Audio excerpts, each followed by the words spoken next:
একটা ক্রিকেট টিমে যদি 11 জনের 11 জনই ব্যাটসম্যান হয় তাহলে সেই টিমটা হারবে, আবার যদি 11 জন বলার হয় তাহলে সেই ক্রিকেট টিমটাও হারবে। তেমনি বিজনেসে ধরেন আপনার 2 জন বা 1 জন পার্টনার আছে, এখন আপনার পার্টনার আর আপনি যদি সেম স্কিলের হন তাহলে আপনাদের বিজনেসে প্রবলেম আছে।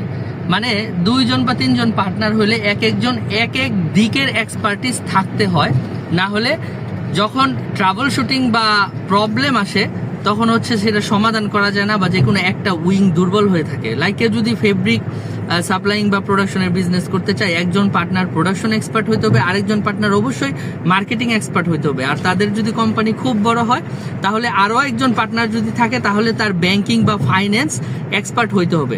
তেমনি যদি কেউ যদি ফেব্রিক বা র মেটেরিয়াল সোর্সিংয়ের বিজনেস করে, একজন পার্টনার অবশ্যই মার্কেটিং এক্সপার্ট হইতে হবে, আরেকজন পার্টনার অবশ্যই সোর্সিং এক্সপার্ট হইতে হবে, যার গ্লোবাল সোর্সিং থাকবে।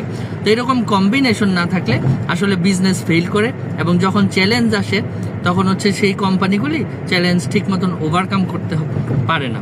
এজন্য পার্টনারদের মধ্যে ডিফারেন্ট ফিল্ডের এক্সপার্টিস থাকা জরুরি, এবং এটা শুরুতেই বিবেচনা করতে হবে। পার্টনারশিপ নিয়ে অনেক দূর আগায় যাওয়ার পরে যদি এটা মাথায় আসে তখন আসলে করার কিছু থাকে না।